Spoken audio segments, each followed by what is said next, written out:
It is rivalry week, and you know Jim Harbaugh has never beaten Ohio State as the head coach of Michigan.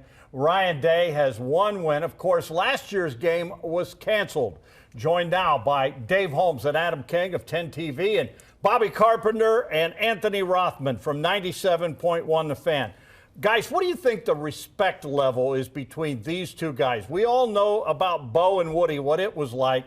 But I detect there might be some interesting feelings between these two gentlemen. I think that there's a level of respect that comes with having a position of that power in college football. These are two of the premier programs.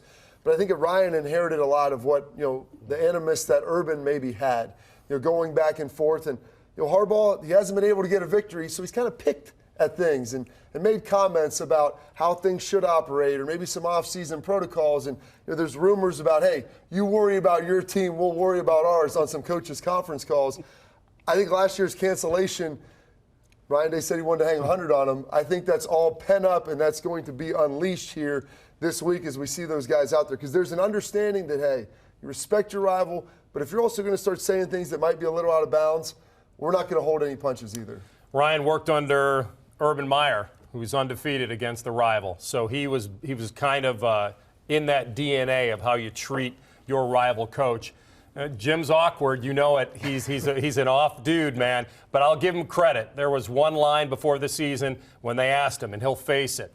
You don't know whether to downplay the rivalry a little bit to take the pressure off your guys or ramp it up to embrace it. But when he was asked about it this year, he said, we're going to beat him or we're going to die trying. It was probably his best quote that he's ever had in the rivalry. Like Brady Hoke, who probably, if he gets that two-point conversion, maybe Jim Harbaugh isn't even the coach at Michigan today. You don't know. And if if that fourth down call goes his way, maybe the momentum switches. It doesn't, so now the pressure builds. But to me, Dom, I think there's an inherent respect because of the game. Michigan wants to win it as badly as possible and end the hex. Ohio State certainly wants to keep the win streak going, and that's kind of where we stand. I don't think it's as deep as what you said, certainly with Woody and Bo. Well, Dave, does it surprise you at all? Because, I remember Jim Harbaugh, and you remember, when he was a player, guaranteed victory when he was in Michigan. He understood how important this game is, and now, and Bobby brought it up. He's always like taking his little digs and whatever. Why is he doing that? So it's weird. So before I worked here, I was in Toledo, and I covered this game. I covered Michigan and Ohio State because you're closer to Ann Arbor, but it's still about 70-30 Buckeye fans in Toledo. I was there the day Harbaugh was hired at his news conference, and swear on my life, I thought he was doing shtick. I thought he was doing a character. He was so aloof and odd and short and quirky. And once you go to about 4 or 5 of them, you realize this is this dude. Yeah. He's just a weird dude. He's a different kind of guy. But I don't remember him that way as a player. No, but right. I don't remember him. I remember him as a Colts quarterback. I'm not quite old enough to think of him as a Wolverines quarterback. But, he's a quirky guy. And the thing that's weird is it's not like he doesn't want to win this, obviously, but he does a lot of understating. When you ask him, I go up there every year on this Monday, and I ask him about the rivalry, and every year he says, yeah, we just want to beat Ohio State.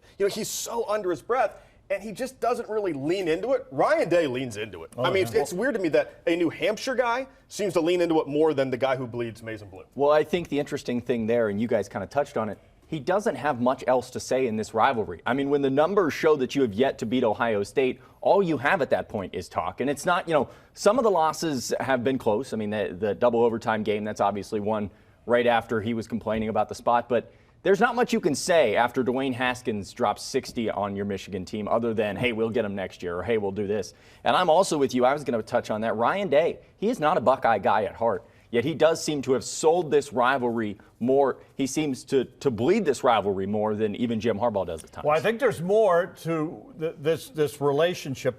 Going back to what Bobby said, going back last year, that conference call, and where Ryan said he was going to hang a I really do believe. I think there is some dislike there, Bobby. I think there is. And Ryan knows how talented his team is.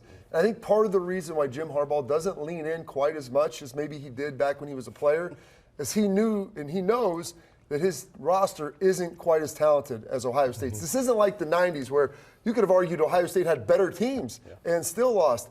Now Ohio State has better teams, and the talent gap is really spread. And so I think he doesn't want to put undue pressure on his players saying, we're going to go out and guarantee something that no coach is going to be out there making a tackle. Right. No coach is going to be catching a ball. No one's throwing a pass. Those days are done. So I think he's trying to take some of the heat off his guys. I'm shocked, though, Anthony, because I remember when he was a player. I mean, he was a cocky guy, guaranteed victory. And, you know, he played for Bo Schembechler. He played for Mike Ditka. I mean, my goodness. I mean, well, let me tell you something. I guarantee he knows what anger is.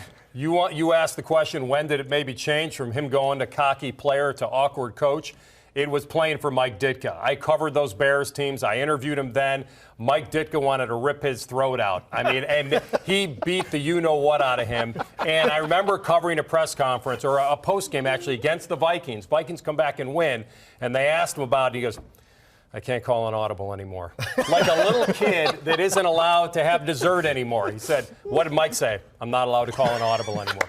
So if you want to know where this thing went off the road, it was when he had to. So he has a little Ditka in him, too, as far as feeling about that awkwardness. But like Bobby said, you can't really pound your chest when you haven't done it. And he's been close, and he hasn't had great quarterbacks throughout. Actually, the one year he probably was hoping that there were no fans in the stands was, I think, that 2018 team with Shea Patterson, Urban Swan song. If there were no fans, maybe he gets that done. But he doesn't have much to stand on. Let me tee up the football guy here, Bobby. Is he an elite coach? Because you look at what he did in Stanford, people give him a lot of credit, took the Niners to a Super Bowl. But when you just close your eyes and listen to the resumes, he's Brady Hoke with a bigger name. I mean, do you think this guy is a top-level coach? I think he's had top-level performances, Yeah. but did he make Andrew Luck that good, or was Andrew Luck just going to be that good? Right. Yeah. He inherited one of the most talented rosters in all of the NFL when he was in San Francisco. Yeah. And I've gone back and looked at this because I've seen him have quarterback, top prospects, guys come through, transfers. Yeah. And Shea Patterson, and they just haven't been able to become those elite guys. Conversely, you look at what Ohio State's done. They had a great college quarterback in J.T. Barrett, and then all of a sudden you get NFL guys stacked on top of each other with Haskins, Fields, and now Stroud. Like, who's the better coach at developing quarterbacks? Who's doing it at a higher level? And you'd have to argue now, even Ryan Day, the guy who's in his first time as a head coach, seems to be doing a better job. All right, guys, the big game is Saturday in the Big House. Keep it on 10 TV and 97.1 The Fan for all your Buckeye coverage.